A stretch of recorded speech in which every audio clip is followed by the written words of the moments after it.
slow water. Man, is this water crystal clear. Holy. There's no fish in this river. I don't know why. I think the coho come up here later, a little bit later maybe, because there's nothing in here right now. And once this river dumps into the next river, it's going to be fish city. I have some GoPros with me too that I will maybe throw underwater and show everybody what's going on down there, because there's going to be quite a bit going on down there. So a lot of big spring salmon down there, also known as Chinook salmon. Oh no, there's a dead fish laying right there, I believe. Yeah, there's one dead one. Huh. Looks like a big spring. I didn't think there was any spring salmon in this river. Uh-oh, Boulder City. I don't know how to navigate this river yet, so this is going to be interesting. Let's have a look.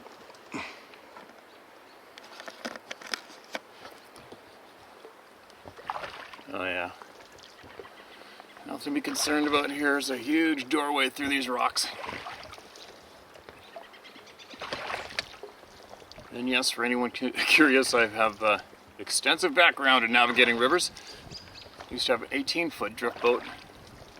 Sport fish with steelhead out of it and guided out of it.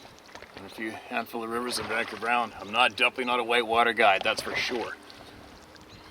No thanks.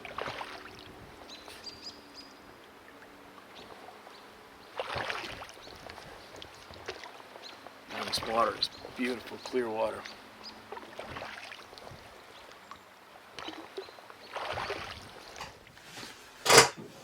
All right. Here we go. Another day. Another day on the world. On the planet. This crazy planet. I don't think I've said it for a while, but I keep trying to remind people to make sure that you go out and you do what you love to do. You have to. When you can't do that anymore, that's when you have fully lost in lifetime. Because we are supposed to be here to experience everything that we love to do. Alright? Try to. Once you can't, all you got left is to fight, right? To fight back. So try to do what you love to do. Make sure you rip those shoes and socks off and stick your feet in the ground whenever you can, no matter what the weather's doing. Just ground yourself out. It really helps, alright? Anyway, what do I got? Oh, for the curious too, I don't know if you ever tried it, but I think I'm on to a week now of just eating meat. It's kind of hard at first, but the benefits apparently across the board, if you really looked into it, are really good. So I'm giving it a go.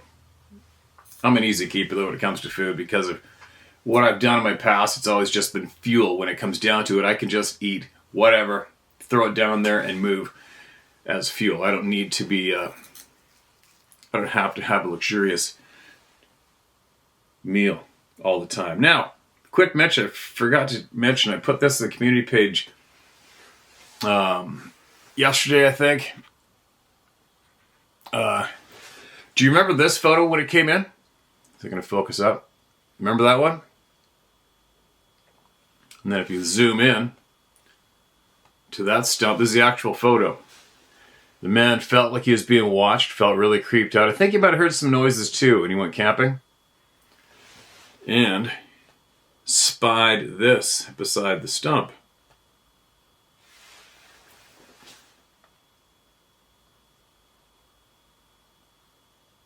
Interesting, right? And then last fall, I left here, went on the ferry. BC ferries went across, and I tried to go there, up that valley to I was going to go, I know exactly where he is. And I was going to throw down my tripod and camera in that exact position this guy's camera was, and then hike up to that stump and see if whatever it was he caught on his camera is still there or gone. And then if it's gone, I'll replace my head in the same spot. And I went there, and there was a bunch of trees pushed over the road. The main logging road, like, I think I only had to go 500 meters to get up to that access road. And And that was really frustrating. And then I had my satellite internet with me, dish, and I set up on the river and I fed the channel a live video. Remember that? Anyway, I'm going to go do it again. And I'm going to go fairly soon. Was it Thursday? Probably in 4 or 5 days. I'm going to do that. Actually, you know what? Maybe I will see if I can I'll take my Starlink internet with me and I'll set it up and I'll do it live. Wouldn't that be fun? And I'll put we'll situate this camera exactly where his camera is, and we'll do it live just for the shits and giggles because I'm slowly getting caught up to date with technology. So there you go. That's my plan. Now, I tried to get Rich Germeau on here yesterday, didn't pan out. I think I got an email from him though, and I can't get into my email for some weird reason this morning. It's driving me freaking crazy, but I'll get in there. See if I don't think Robert from Swan Lake hasn't seen my email to him yesterday either, but I'm on it. All right, I'm on it. Now, I would like to hear from the late, great Bobby Short first.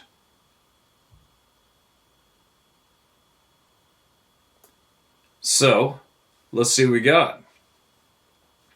This is a carry-on from yesterday, the other day where I left the book open to the same page. This is titled Sasquatch in the High Desert, San Bernardino County, California, 1981. George Air Force Base.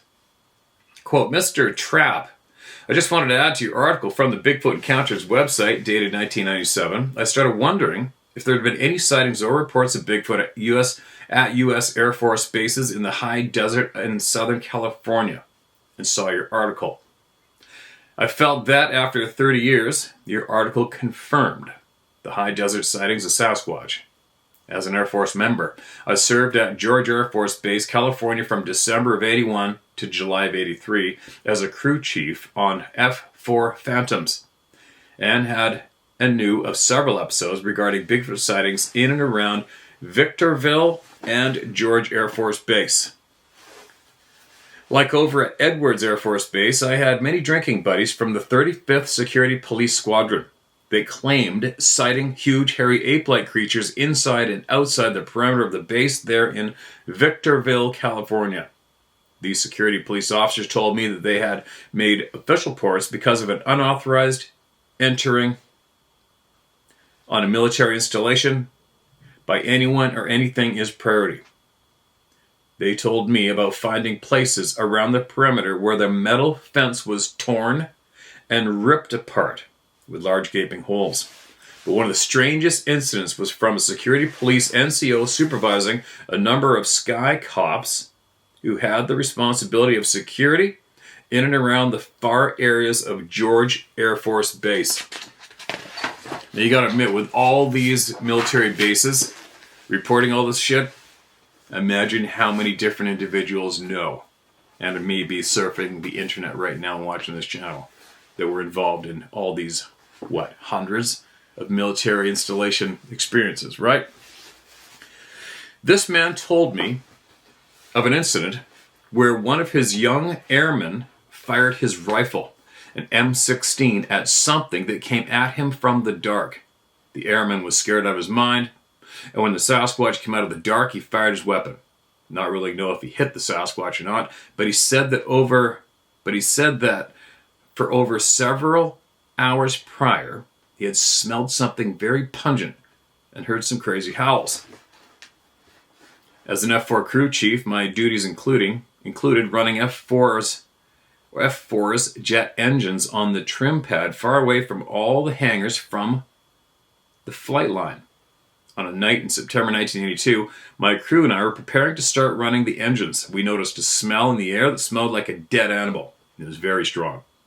Our tow truck had a high-powered floodlight mounted on the passenger side, and one of my crew members put light on and pointed it into the pitch-black desert around the trim pad, but we saw nothing initially.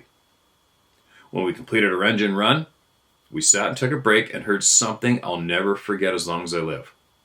We heard a scream that made the hair on my body stand up. Everyone was totally shaken and called in our radio to have the security police to come out immediately. We could feel there was something out there. While we were waiting for the security police to come, we kept looking in all directions into the darkness and listening for any sign, but heard nothing more. We all felt that there was something looking at us, like we were being watched. One of my crew, who was an experienced hunter from Minnesota, said that he had never heard an animal make that sound, including bears or big cats. He was in total disbelief. And we told everyone back at our unit what happened. Many people in our unit said that we were either drinking or smoking pot. Yeah, because drinking alcohol and smoking weed makes you hear large, crazy ass screams in the dark every time. Oh, then he spilt his coffee on the page. Dirtbag. The whole incident eventually dissipated, but I never forgot that night. Later that year, December 1982, I was driving back home to Northern California and was on California Highway 138, about 30 miles east of Gorman. It was about 9:30 p.m., and on that part of Highway 138, there's absolutely nothing. I mean nothing. It was a very clear night. The visibility was good. I was traveling about 60 to 65 miles, and right in front of me, I saw something big and hairy cross the freeway. At first, I could not believe what I saw, and in my mind, I thought it was a very large man. The way it made contact with the headlights, I could even see muscles rippling through its hair, and it was not a man.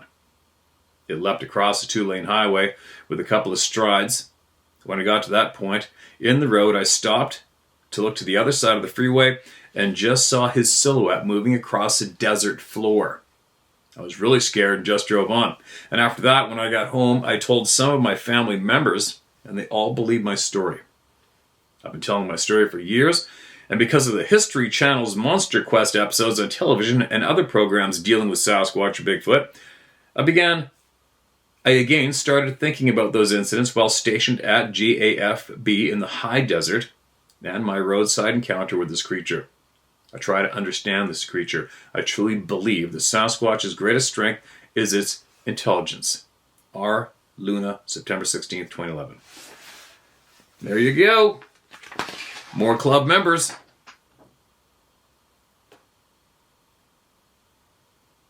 What else?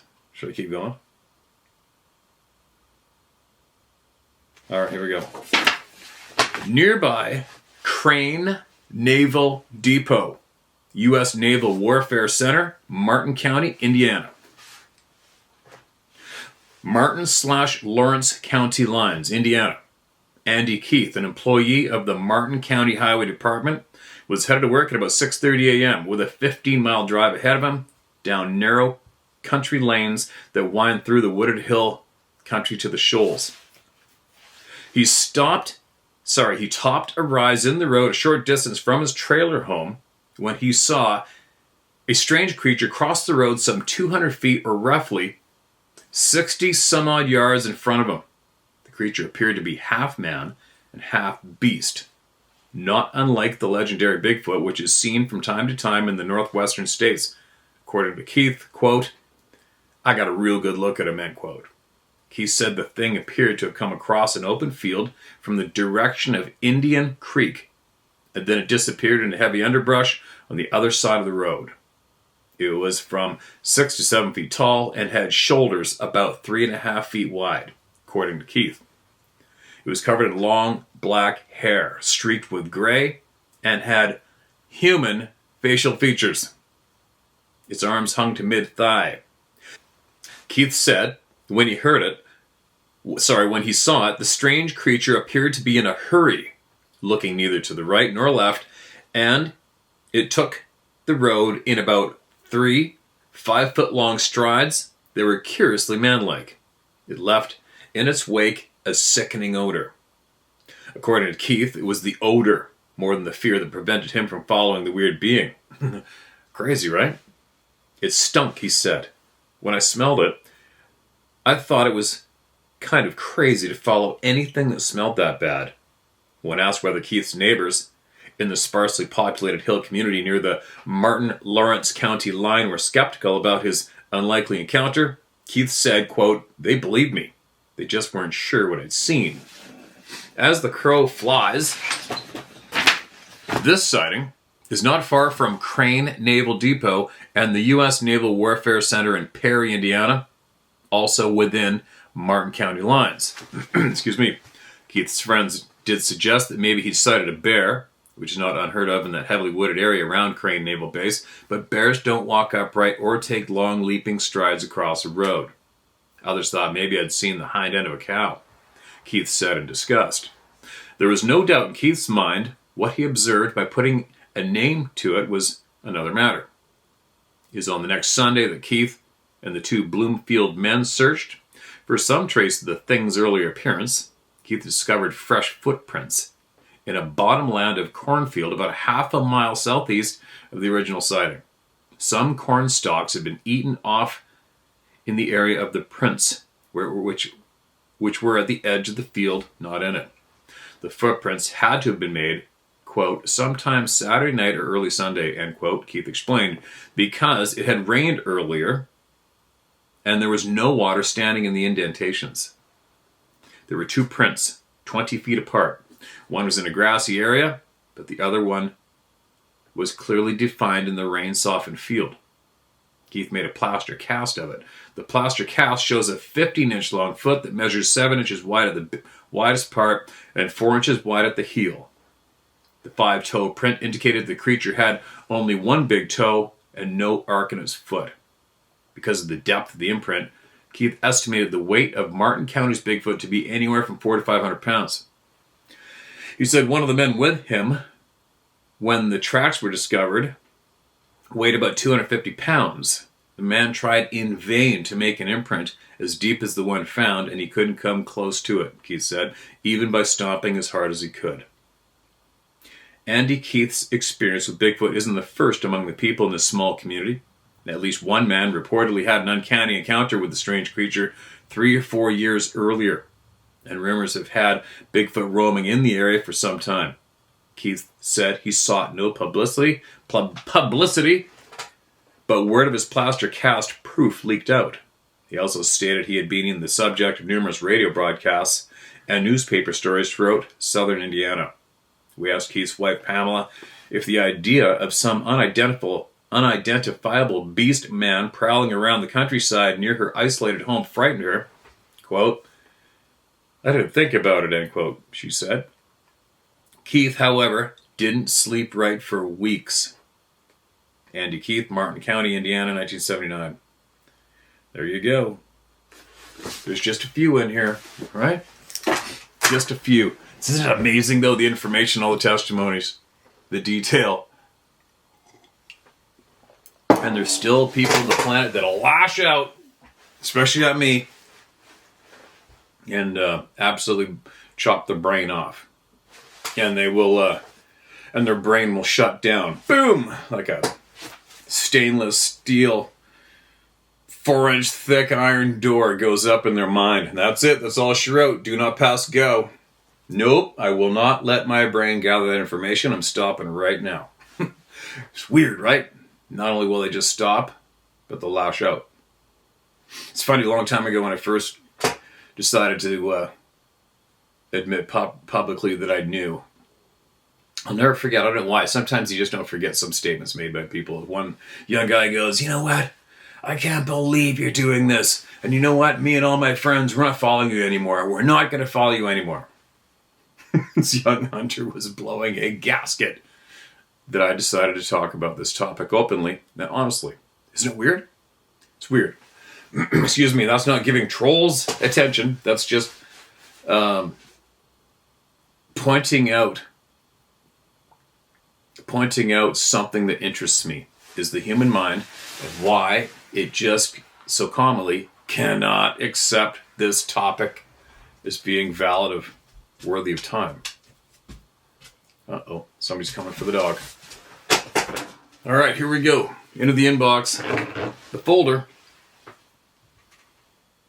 This email into us is titled Shimmer in the Woods. Hi, Steve. Firstly, I'm sorry for your loss of Mr. Macaroni. I lost My lad's 21 and 6 years ago and still feel the loss.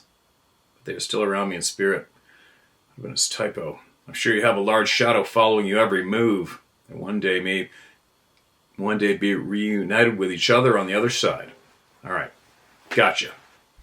Thank you for the kind words. I live in rural North Herefordshire in the UK. I'm country born and bred and have worked the land since I can walk. I've spent a lot of time in the woods doing firewood, besoms, and making charcoal.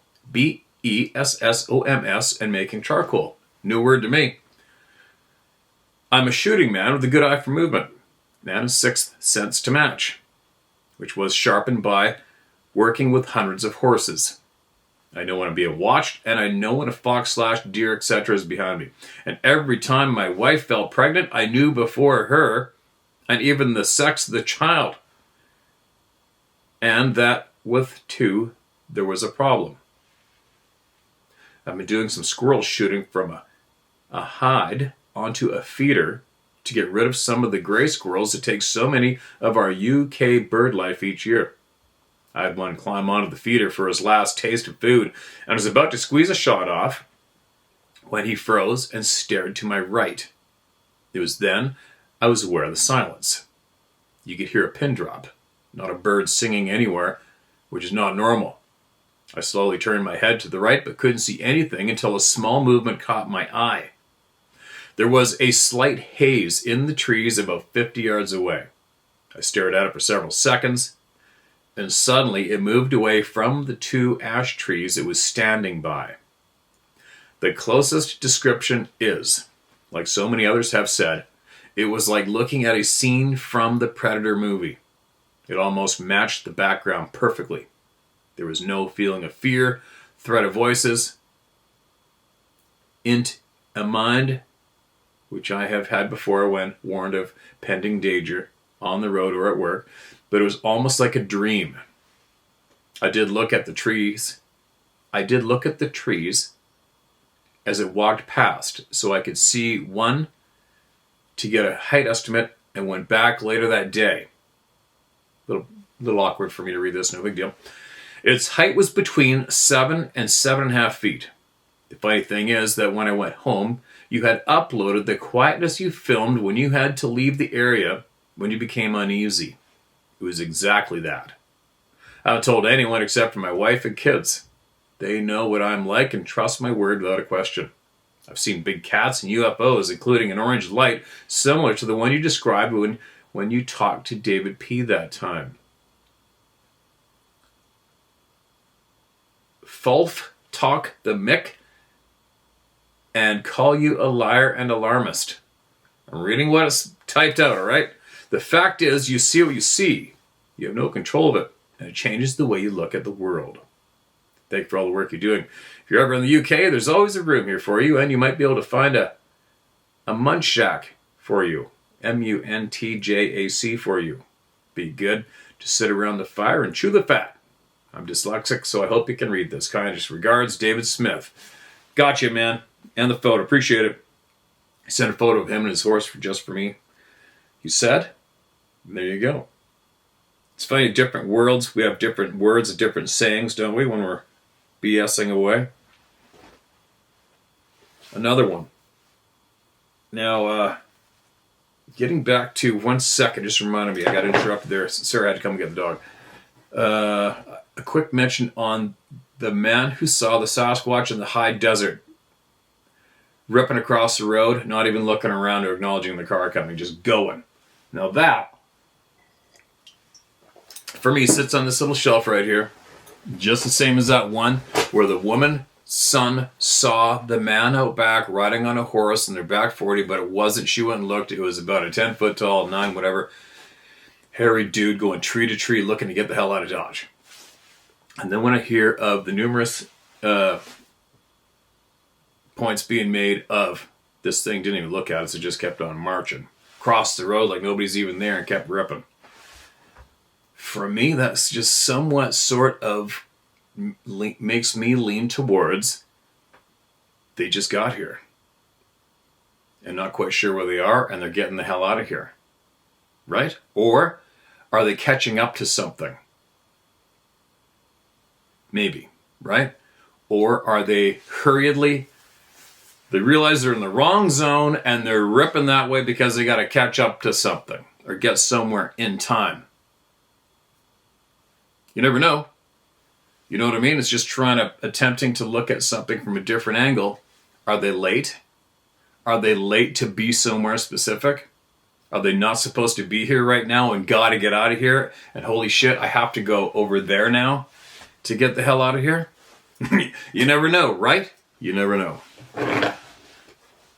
We're gonna know, though. Excuse me, I'm confident we're gonna know. You gotta look at shit from different angles. What's this?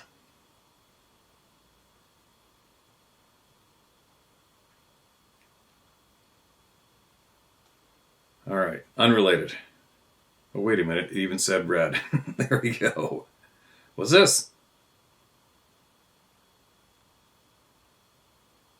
All right, here we go. Let's title this as red now, and this is titled Yet Another. Steve, I've emailed a few times with some different occurrences I've had. No big deal about reading them. I'm slowly opening up with my friends and family that have been right next to me when they have happened. Some have given us a major butt pucker, and some have had a very calm and curious feel. In my 25 career as a first responder, I've developed a very keen sense of my surroundings and can mentally picture everything with my eyes closed. And just using my mind and hearing, since in a smoky environment, that's all you have. Now to my worst nightmare experience I've had. Sorry, this might be long. All right, here we go. My father and a few uncles and cousins were out hunting for whitetails and bear one afternoon, early one season. We all carried radios. If one of us needed help, or if my father was not feeling well, we could communicate. My father had leukemia, and this was his last hunt with me. While I have a few 100 yards between me and my dad, I had a nice 8-point buck coming along, and I took a clean shot to the heart. Or so I thought. Well, the buck took off. It was a long track. I didn't pay attention to how far I went. Stupid me.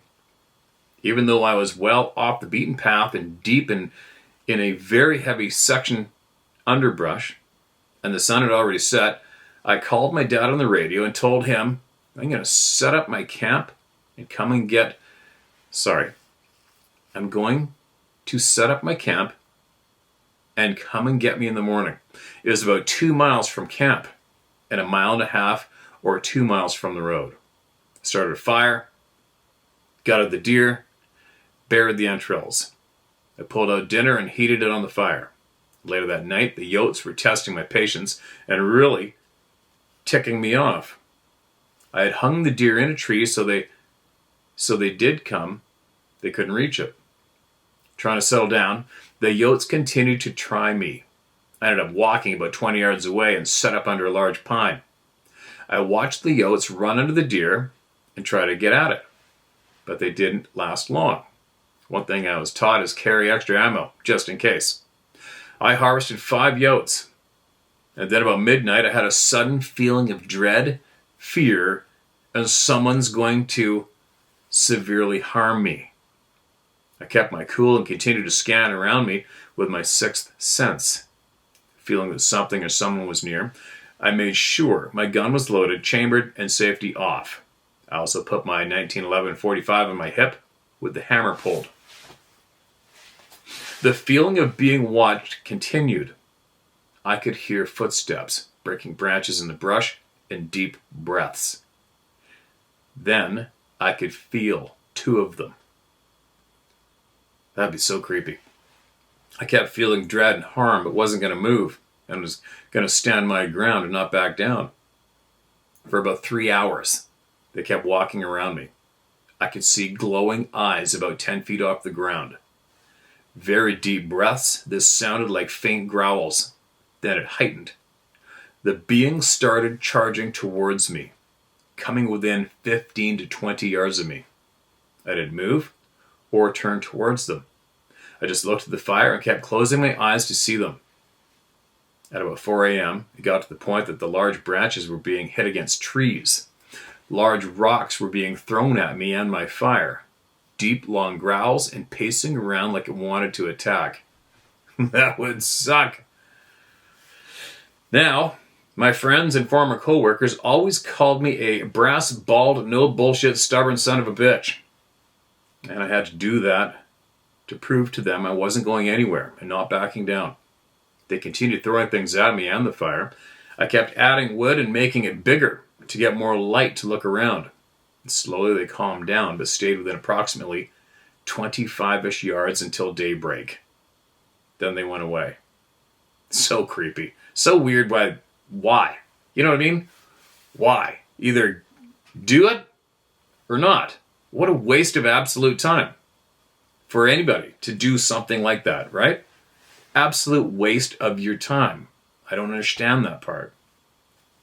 At about 5 a.m., still in the darkness, my radio crackled. It was my dad. He said my uncle was coming to get me in about an hour and to be ready. I packed up, cooked a quick meal, doused the fire, and started out towards the road. And while I was walking, at about 30 yards, I found footprints, hair, and broken branches around a large tree nearby. I got close to the road with a trail of yotes and my buck. I could see where something large bedded down in the ferns. I kept walking until I got to the road and waited for my ride. My uncle looked at me and said, "You look like you've seen a ghost." I replied, "You could call it that." While we were driving back, he asked me if I saw them. I didn't say a word. I just wanted to get back to camp and take a shower and have a shot of whiskey or two, or 8. That afternoon, my family went out again, but I decided to stay at camp to make supper. With everything running in my mind, and besides being exhausted, I kept feeling that they are still around me and camp. I called out on the radio that supper will be ready in an hour. My father, who was first back, looked at me with a sense of something was very wrong. My father, who was also a retired firefighter, looked at me and could read my mind. Being a father/son sixth sense, he felt what I had felt all night. The hair on his arms stood up, and he turned white as a ghost. That was the last time we talked about it. We never told my family about it. But when I go back to camp every hunting season since, I still sense they are there. Thanks for the vent session. Stay safe. Holy shit. Still there, still going. That was a couple years ago that email came in. And if you are still here, I have a funny feeling you've seen or experienced more around there since, maybe. Or somebody with you has. Or somebody that's around there, whatever. And if you have any updates on your knowledge gathering on that topic or experiences, you know what to do, right? Email us, because we want to hear about it. It's so bizarre. The what happens in the night with people in the woods camping, I just don't understand it. I mean, think about what it would take for... Hold on, I'm just trying to see what else is relevant here in this folder. Sorry. Picture it. Picture it from the other side of the fence. You are the being coming in the dark, seeing a guy hunting, shot a deer, he's cooked a meal, he's going to go to sleep, he's going to pack his meat out in the morning to his family to help sustain them, healthy like, and well, I'm just going to keep charging up close to maybe 25 yards, growl, throw sticks, snarl, I'm going to lay down in the ferns, and I'm not going to go any closer, and I'm not going to do anything else, and I'm going to do it for hours. Who could even do that? Do you know what I mean? I mean, your average brain, you'd get pretty bored after a while, wouldn't you? It'd be like, okay, this guy's just going to sit there and stare at the flames when I rush up to 25 yards. I'm going to go stand right in front of him and get a reaction. Whatever. What are they trying to do? What are you trying to do? What are they trying to do? Why waste that kind of time and not do anything more? It's very confusing.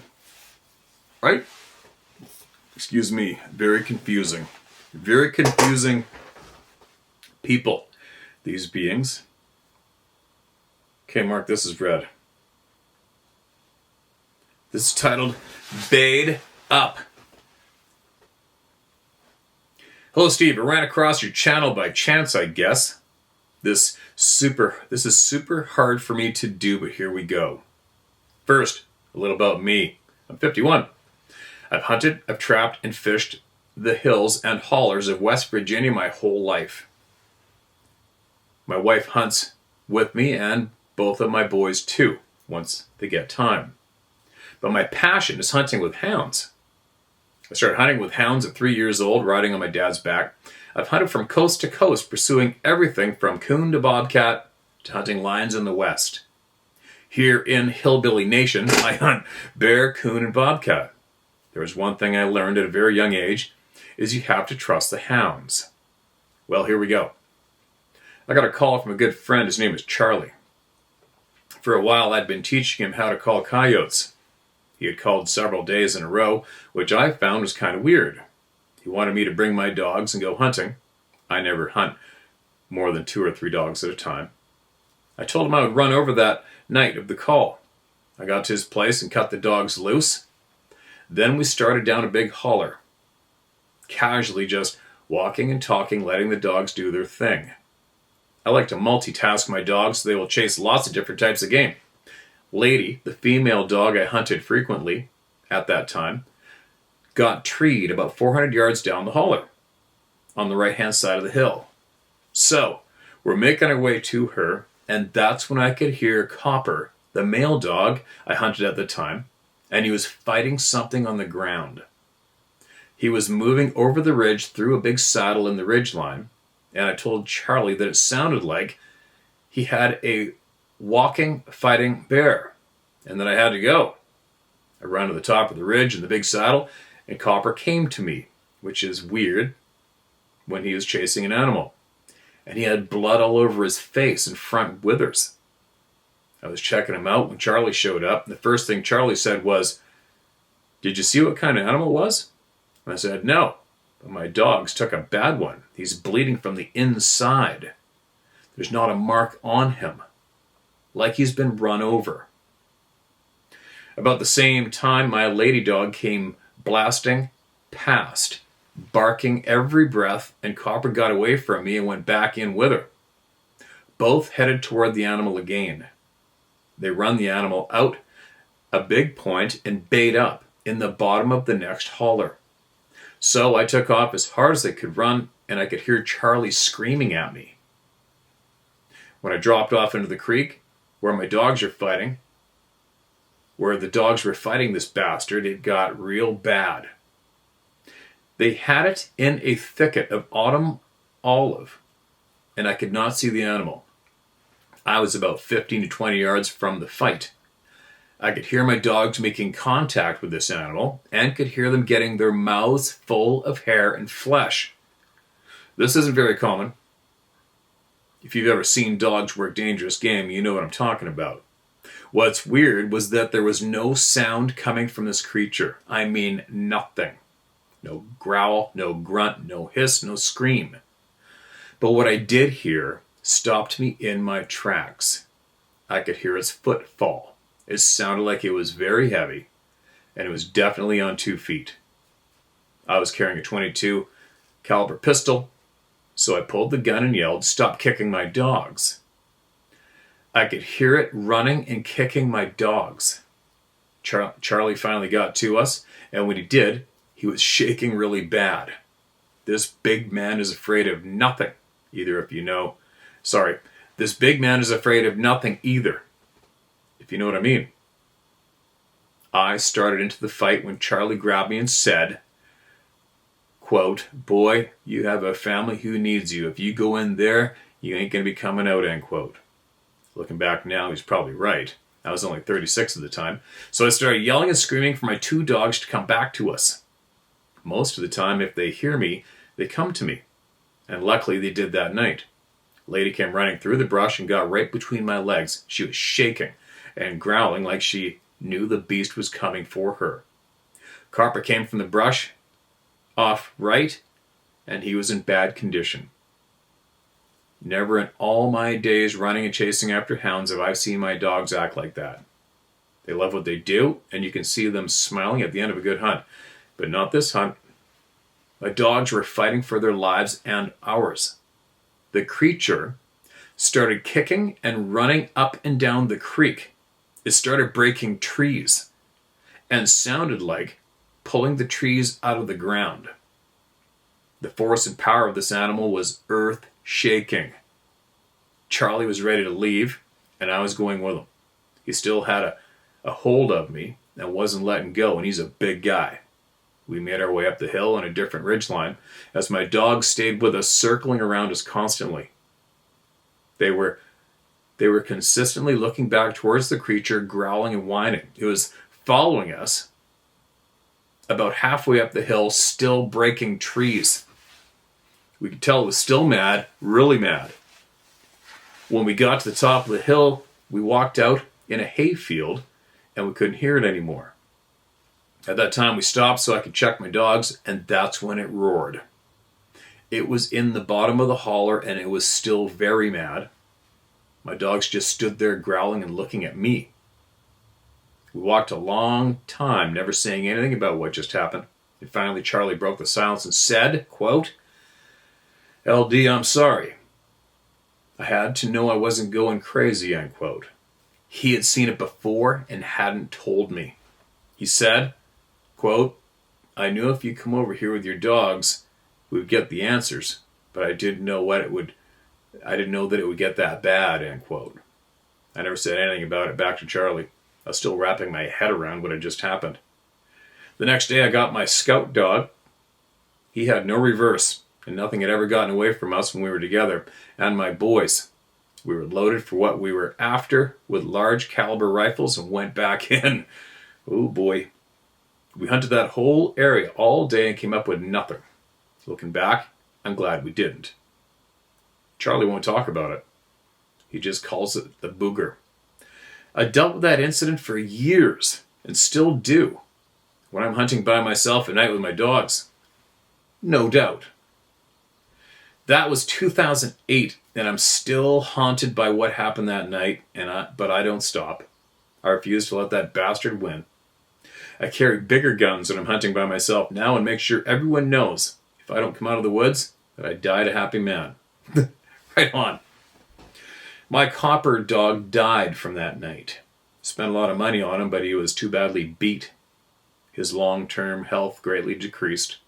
My lady dog would never run anything that would remotely smell like that again, and it smelled bad. That's enough for now. I have more that has happened to me. I'm hunting them everywhere I go. With anything else I hunt, no matter where I'm at. Just makes it easier knowing that there are people like you and the others that write on this show to relate my own situation to. Stay safe. There's more out there than people truly know. If you're ever in West Virginia and you are welcome here anytime. We'll hunt something. LD. Holy shit, I can't believe your dogs managed to have that kind of encounter and didn't get ripped in half or killed immediately. That's a little odd. But there's probably some kind of an odd explanation for it, right? But that is really not common. And I do believe every word that you shared. Just so you know. That doesn't mean all you have to believe. It's just how I feel about it, which shouldn't mean too much.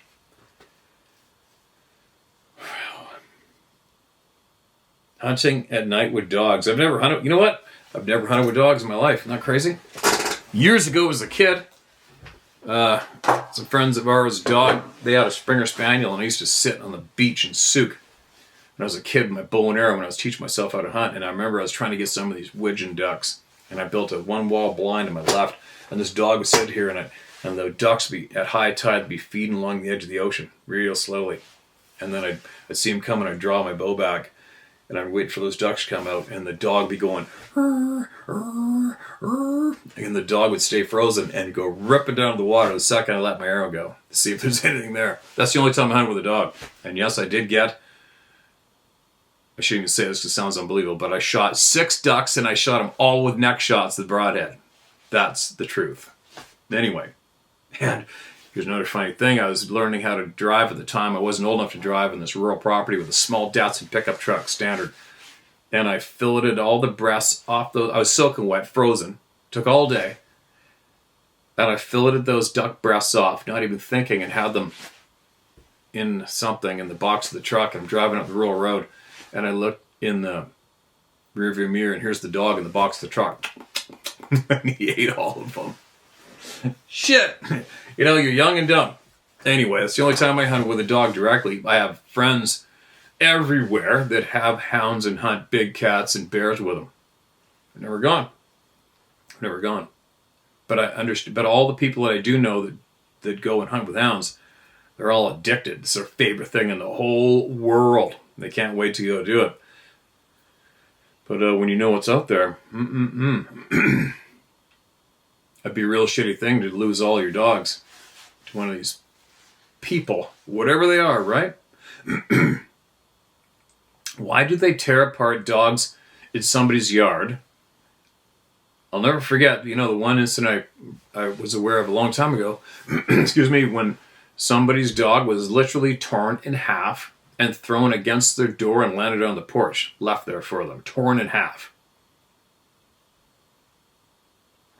How? It's so bizarre to picture that one of these people, forest people, beings, would allow a couple of hunting dogs to be getting a chunk out of their leg or biting them without just instantly going, right?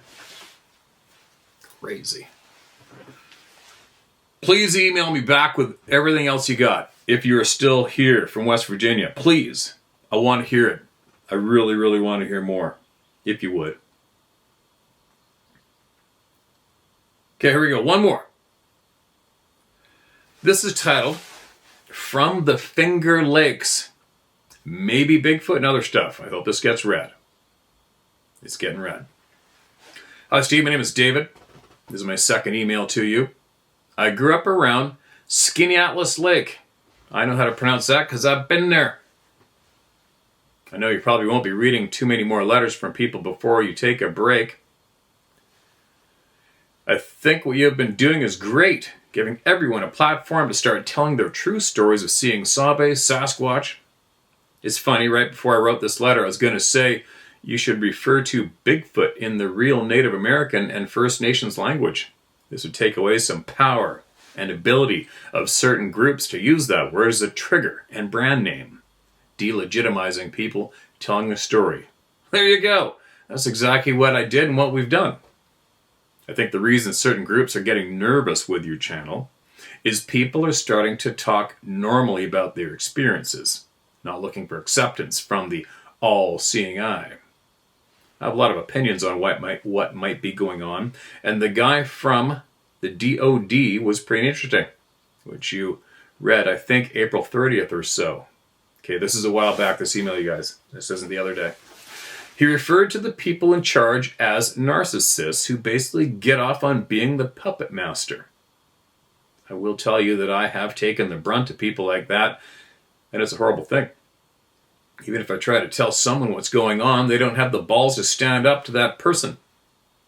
999 people know the truth, but the one puppet master won't allow the truth to come out. Sorry, I'll stop rambling. I'd like to give you a possible theory as to how Sabe might be able to see people coming a mile away. I'm not very scientific, but I have experienced some interesting things from studying Zen.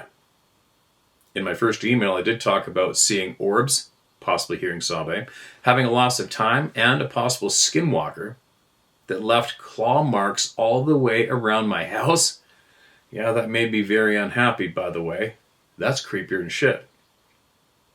Okay, now the story. When I was studying Zen, which basically for me was trying to unlearn everything I'd been taught in school. I think it's one of the worst things a child can go through is seeing everything as one and then being taught that no, every little object has a name and is separate from all other things. I was riding my bike down a hill one time. I looked at the mountain in the distance and started to feel like I had been here as long as the mountains. I felt very strange and looked forward. A leaf hit me in the face, and all of a sudden all I could see was electromagnetic waves. After a couple of seconds, I popped back into my body. Basically, I was like, holy shit, what just happened? I didn't just see the waves, I was part of the waves. On a second occasion, I was walking at night outside my house in the summer. I'd done the same route 3 times in a row. It seemed to prime me. Something had told me to close my eyes and keep walking down the road. All of a sudden, I could see everything that was around me as electromagnetic waves while my eyes were closed. The cool part was the trees, road, building, and sky were connected. Another time I was walking at night, I felt like I was very light and extremely aware of everything around me. I walked over to a pine tree. I put my arms around it and looked up. I felt like I was part of the tree. No, I was not using drugs. Excuse me. And lastly, I was in the forest feeling connected. There was a small tree next to me. I wanted to kick it and see if the trees on the other side of the hill reacted. When I did this, I actually saw a strange effect from the trees far away. I like to say that the more I have listened to the people, the more connections I have made about the bigger picture. I think, like the all-seeing eye, like in Lord of the Rings, the 3-letter agencies are most afraid of the people, figuring out how to utilize the gifts of the Sabe or the dormant abilities of the average human, which of course are never taught in school. How familiar is that sounding? God, that would be crazy. If the Sabe can see naturally in electromagnetic waves, since they were never taught separation of nature, and we look at that as a type of sight, or seventh sense, just like some of the animals can see in infrared, that would give them so much information we don't have. There is so much information we gather from normal sight, touch, smell, sound. Seeing in a different frequency or wavelength would give them a serious advantage. I think you're onto something. Imagine looking at a piece of paper with waves on it, then saw a human figure trying to sneak up on you. It would be so obvious it's stupid. I saw this at night with my eyes closed. If the Sabe have that ability to see like that at certain times, it's basically have connected night vision and being able to see intent of what is coming towards them. Stupid humans don't have a chance. Maybe they can camouflage by changing their frequency or disappearing like I did. I only did it for a few seconds and it was amazing. I could keep going on, but I'll stop before I ramble too much. I hope you get to see this letter. If I think of anything else, I'll write you. Maybe Dave Plattis would be interested in this too. I'd love to help if I could. Thanks for your time and good luck with your move. All right, so this is a couple years old. That's a great email, man. It's a great chunk of words to share. There you go. How's that for a theory? What do you think? Sound plausible? It's bright out there in reflection. Hold on a second. Excuse me. Ow. Now what am I doing? Okay, I'm going to get this out. I got to email and make connections again. It's not easy. It's almost... I was talking to Sarah yesterday about this. It's like, I need somebody working for me. Right? This is ridiculous. I can't help it. I can't shake it. I've been doing this all my life. Been doing everything all my life. Even when I was contracting, I worked right alongside the crews every single day. I just could not stop myself. And I try to do everything I can by myself. And I can't. I have to admit it, I can't. If I just have somebody even just to line up the people, make contact with them, and line up a date and a time to put them on here and sit down with me. That's very, believe it or not, that's very time consuming. Trying to get a hold of someone, getting a reply, finally getting connected, and then trying to find a time slot where both parties are available to sit and talk. That's a real time consuming thing I'm finding. Time I don't have, but I'm making it happen. And then of course, I love to record, I love to edit, I love to make videos. I'm making a real cool video for a friend of mine in the South for his wind-up for hunting. I'm trying to share hunt knowledge and stories on the other channel, which I love doing. It's not a pain in the ass for me, it's just time, right? But I really need to talk to people here. Anyway, I'm babbling. Share my story at howtohunt.com. Get it up. Get it off your chest. Get it shared. No matter what. Do what you love to do. No matter what. That's key. That is key. We have to be able to do what we love to do, even if it's for 5 minutes. Please don't lose that. Once you have lost doing what you love to do, that is, as far as I'm concerned, that is a complete L. You can't get a bigger L than that. You can't in life, right? And that's being rapidly taken away from us. So fight back. Make sure you do it. Stay connected with what you absolutely love to do, okay? Please. Please, please. What else? I'm done sharing emails for all those whose my voice annoys. Quick note, though. I was unrelated topic. I was aware of, I forget who I listened to. I heard a wise man once say what it takes, excuse me, what it takes for a country, for the people to rise up. And one of the major factors was food. Food? Was it food? Was it housing too? But I do remember food was a very important factor, which would cause the community, society to rise up and be pissed. And currently, Sarah was showing me, mentioning this morning, there's a Facebook page she follows in Squamish, British Columbia, where she's lived for many years. And she said that the community is starting to rise up and they're boycotting some grocery stores. Not only just in Squamish, but I guess this is a chain going across the country. Because their prices have tripled and even quadrupled. And that kind of triggered my brain to go, huh? Oh, finally. Here we go. Finally, the herd is getting a little too uncomfortable. And it didn't take forced injections. It didn't take getting locked up in your home or fired from your job. See what I mean? The people put up with that horse shit. But when you mess with your bellies, shit's gonna get real. Isn't that funny? So, maybe this is possibly the time. It's the beginning. It's the rumble. It's coming. I hope so. And then she was also showing me the names of the businesses that own these grocery food stores, these outlets across the country, and it all narrows down to just one big company or two. That's a big wrong. So, anyway, I hope people get back to being normal and surviving in a community again one day. Like, we have a market just down the road here. They sell produce, fresh produce from around here. She said it's way cheaper than the grocery stores. That's the way it's supposed to be. Mom and pop stores are the way we are supposed to be, and I guarantee you that creates a happier existence for everybody. As soon as you let some big monster take all that control, it's not good, is it? But anyway, let's hope that the people's tummies keep motivating them to raise some shit. Right? There isn't one reason. There's not one acceptable reason why there are hungry people in my country. I can speak for my country. And yes, we are still feeding the children. You are still feeding the children through the membership portion of my channel. These dirty bastards, man.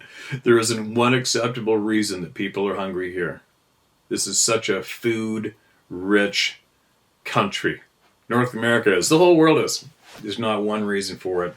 The only reason is because of a corrupt government, monsters that wrap up and own so much. It's so wrong. Anyway, I'm babbling. If you can, you come across one of these protests where people are starting to boycott. What they're doing is they're going to boycott some specific grocery stores for the whole month of May. See what that does. Will it do much? I don't know. People got to eat, right? But that community, Squamish, is getting overrun with people. They have the mayor, the council. They've been overridden with dollar signs in their eyes and tax money, and they have made that community screwed right up. It's so sad to watch. It's to the point now, even the kids, they grew up there. They go into Squamish now and they can't get out of there fast enough because there's so many people. It's static electricity there. It's static electricity, meaning nobody's relaxed. Everybody's just going, stressed out, not making enough money. Okay, I'm babbling. More coffee. I gotta go. Do what you love to do, all right? If I could pass the one main message today that I keep forgetting to keep drilling in when I can, is to please make sure you do what you love to do. Figure out what your kids love to do for real in the real world and encourage them, all right? It's very important because we're losing that rapidly. Once you've lost, you are a loser. Turn it around. I'll stop babbling.